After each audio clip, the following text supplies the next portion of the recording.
Appreciate if you can elaborate further on viewing the happenings of the world in the right way by informing those that are going through the calamities that they are viewing it wrongly. They may be offended.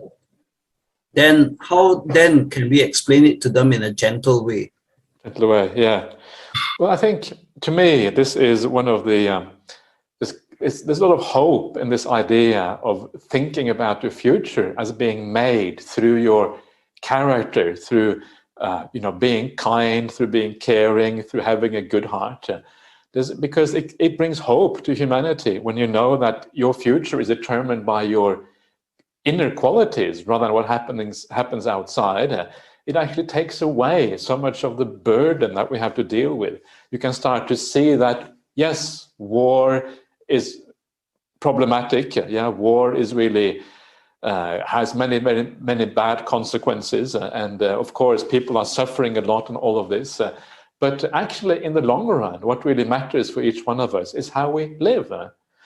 And one of the things that I found so fascinating as well, I only told really half of the story of the person who was very distraught by the war, but there was another story as well. And the other story was another lady, I think it was. And this other lady, she was also interviewed about, her response to the war. And she said that it was surprising. She said it was amazing. This is actually right now in Ukraine. It's amazing because she said actually she felt more happy, more spiritually uplifted than she had done in a long time. Because she said that because of the war, people came together. People had more compassion. People had more understanding for each other. And actually so many good qualities in people came out. And they were more happy than they were before the war. And this is one of those kind of extraordinary things about life sometimes, that happiness occurs in very strange situations. And what this reminds you is that it reminds you that, well, when the world outside is collapsing, when the material world no longer can give you the happiness that it ordinarily does, and you look inside instead, you can see that those spiritual qualities actually make you more happy than the external world. The external world is not so important. You are more happy now when there's a war than you were before the war because you're building up the spiritual qualities. It means that the spiritual qualities are far more happy, far more important for your happiness than the external world. Yeah, it shows you the truth about this idea that how we live, our hearts being in the right place, that is actually what matters the most for this, for our happiness and for the meaning of life and all of these kind of things. It's a very powerful insight. And what that means, of course, is that in the long run, if you keep on building up these qualities, and remember, these qualities are not something you just experience them, you just do them once. These are qualities that you build up and you accumulate over time, and you create this kind of feeling of more lightness, more happiness, more brightness within. This war is just a reminder of the importance of this. And then you carry on, and then you build a good future for yourself. It is to me, a very optimistic view of the world, because it means that when there is a pandemic, when all of these things are happening around us, which seems so troublesome, when there is climate change, what is going to happen with the climate of the world? It is not looking very good. But remember that regardless of what happens, you will be fine if you develop your spiritual life. This is the message here, because this is what happens in the long run. Of course, there is a problem here. One of the problems here is that from a Buddhist point of view, we're also coming from the idea of rebirth, because when we talk about what gives rise to happiness in the long run, a very important aspect of that is the idea of, well, in your future life, certainly very much depends on your karma, or depends on your actions and the kindness you do in this life. I mean, it's important in this life, but even more important in the future life. So here, the idea of right view as a rebirth is also an important part. And of course, there are many people in the world who don't believe in rebirth, so they miss out on that aspect of you know, of building up a future through kindness and happiness. So this shows you the importance of rebirth also, and how this also influences this whole idea of right view in this particular case. So I think this is a very hopeful message, a very optimistic message. Basically, we need to give up more on the world. It may sound a terrible thing to say, but actually it is really the only reasonable outcome when you see how unreliable it is. Give up more on the world, focus more on spiritual qualities. And spiritual qualities just means kindness. Even secular people understand what spiritual qualities really are about. Yeah. So focus on those things. Then you are creating an island for yourself, like the Buddha says. Be an island unto yourself. This is what it means. Yeah, you have this inner ability to stand apart from the world and to be an island in the midst of turmoil when everything in the world is going wrong. Yeah. Something like that is what I would say. And even if people are not a Buddhist, I think they can appreciate that, at least to some extent.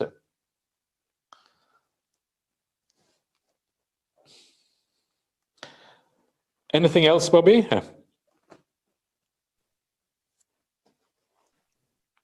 Sister Susie, would you like to ask your question to Ajahn? Yes, please.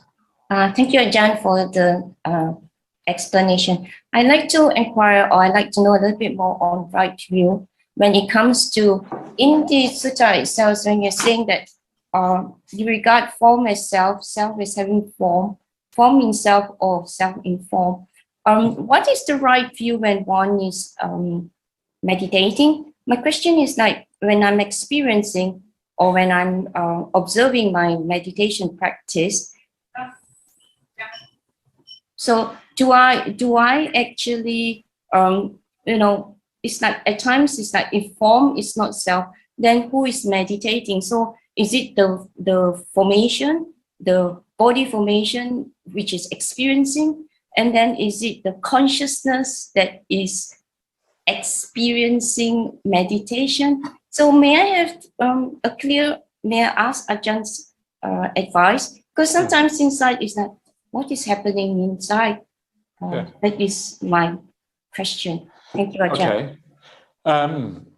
Yeah, I will come more to talk more about this afterwards, because it's coming more. We get more into these things further on in the sutta. This idea of you know, the five khandhas and the sense of self in relation to that. But it's important not to make it too theoretical. Yeah, when you ask question, well, what is actually experienced in meditation? I would say don't worry too much about those things. They're kind of you know, these are some of these things that come further down are actually quite profound. This have to do with, you know, insight into the five khandhas and all of that. And I would say it doesn't really matter so much what is experiencing it. What you will notice in your meditation is that as you become more calm and more peaceful, then it's as if certain things have stopped. Yeah, certain things have disappeared. It's like you have narrowed down your idea of a self. Who you are is now more narrow. Very often we identify with our thinking. I am the thinker. Yeah, I think about these things. But then you become peaceful and you don't think anymore. So you know that you are not the thinking, because now you are still there, but the thinking is gone. Yeah. So you know that the thinking is not you. And this is the best way of thinking about non-self, is the idea that you see things in your meditation disappearing. The thinking is gone. Wow. Actually, it's great when the thinking is gone. It's so peaceful. Yeah, and I know it cannot be me because I'm still here when the thinking is gone. And then you start to understand that actually this idea of non-self is very beautiful, because things disappearing, things that you thought were you, actually they're not you. And when they go, you are more happy. This is the right way of thinking about non-self. Don't worry so much about what it is that is doing the meditation. Just notice that when things disappear, it is better. Yeah, and these things are actually gone. And then I think you are dealing with the idea of non-self in a way that is very conducive to deeper meditation in the future.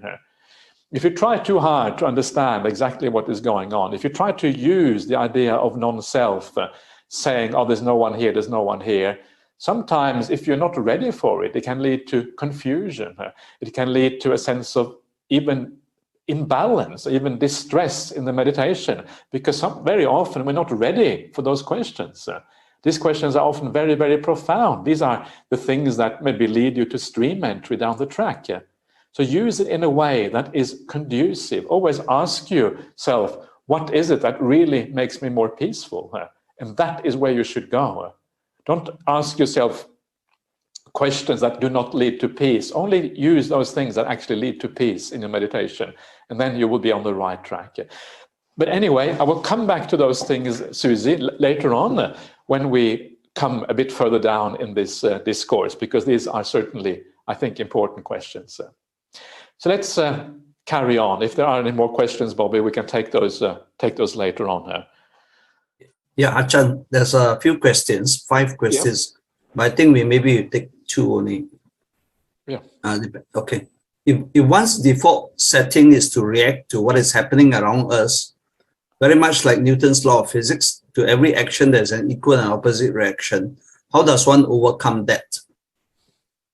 Okay, so remember that the default is not permanent. The default can be changed. Yeah. So maybe that is your default now, but that default is not set in concrete or in stone. It is always flexible. And so this is just this is what I mean by right view. The reason why you have a certain default, a certain way of reacting, is basically because of wrong view. You're looking at the world in the wrong way. You're looking at the world in a way which leads to negativity or anger or upset or whatever, but that view can be changed. And this is the whole idea with the talking the way I have been doing now, is to help you to change that view, to look at things in a different way. Yeah. And as you do that, your default will change. And suddenly you start to look at the world with compassion. Suddenly you start to look at the world with a sense of care. Suddenly you start to look at the world with a sense of renouncing it, giving it up, understanding that there is no solution, there is no final solution in that world. If you want a real solution to the problems of life, there's only one place to look, and that is within. That is where the solution is found. And sometimes you will have seen that solution in your own life. Sometimes when you meditate, you become peaceful. It is precisely because you let go of the world that you become peaceful. And that's where you find real liberation. That's where you find a real place of refuge. The refuge happens inside. Yeah. The world can never be a refuge because the world is out of control. And then you start to get a new default because you start to understand where the refuge actually is found, where that sense of peace is found. And if you make this a very powerful refuge in this life, then you will carry on in the future life in exactly the same way. That means that you will have a very, wherever you go in the future is going to be very positive for you. So not only do you have a refuge for this life, but you have a long-term refuge somewhere that is incredibly going to be very, very helpful for you.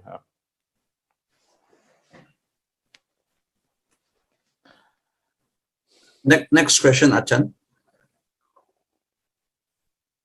I would like to ask, you said that the external world actually only affects us a little, but the Buddha has been giving us advice about having good environment, for example, wise friends. Yes.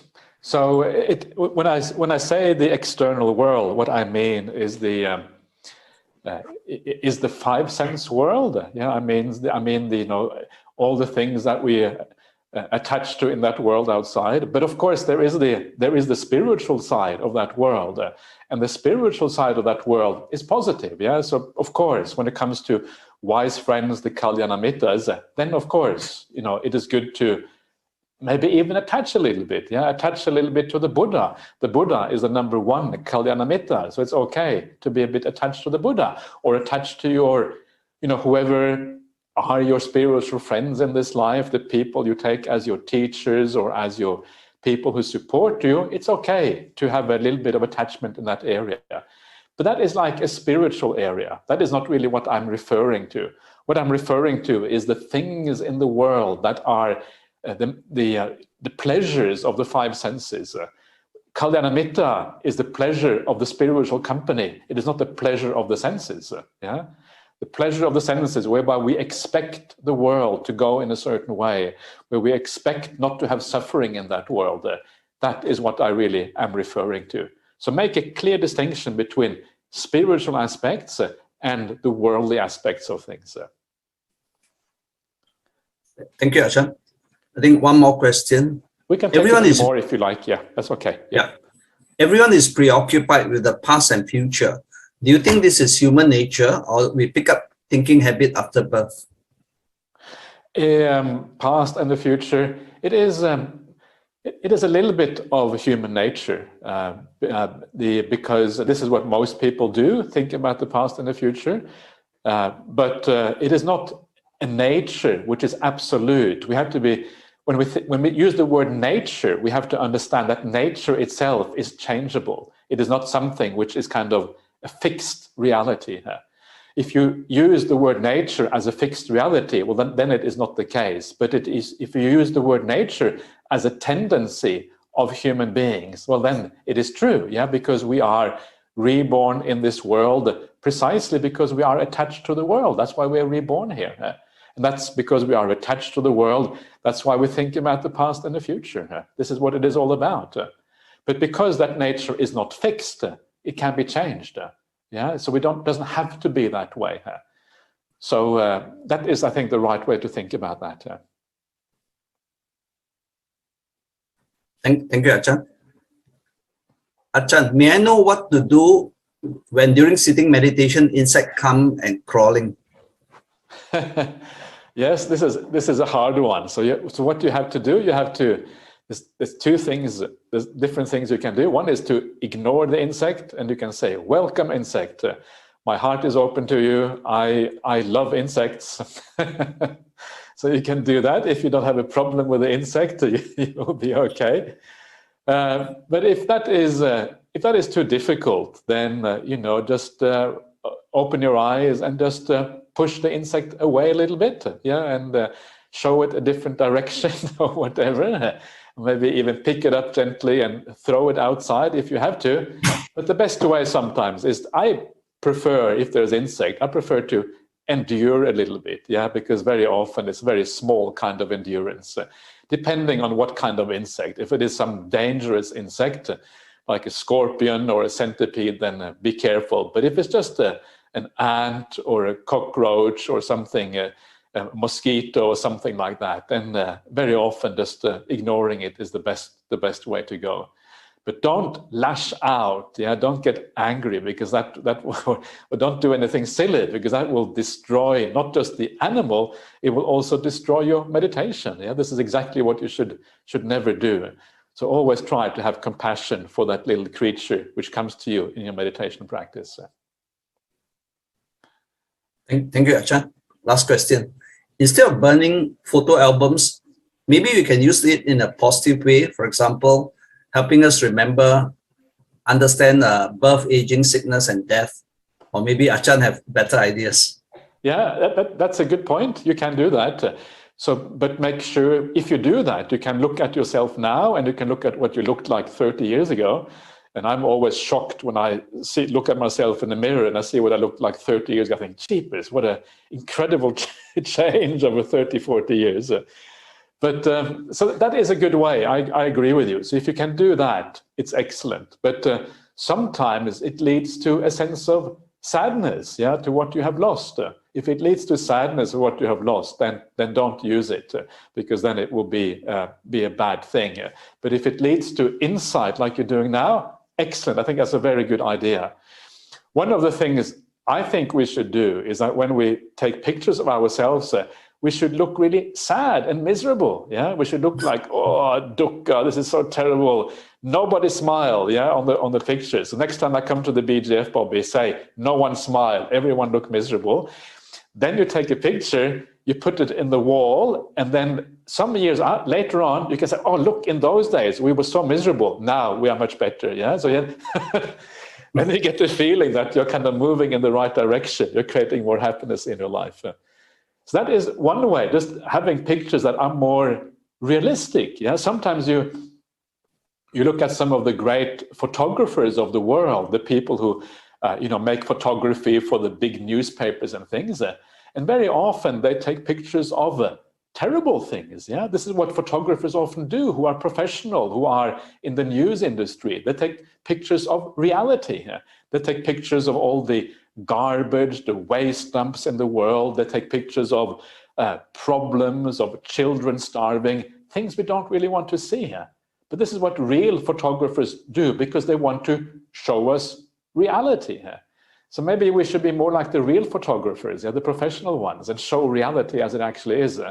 So go outside of the BGF building and find all the garbage in the street, take pictures of the garbage. This is what the BGF environment is like, or something like that. And so it's really whatever you do that makes you more realistic about life. Yeah, that is really the point. But you have a very good point in what you're saying.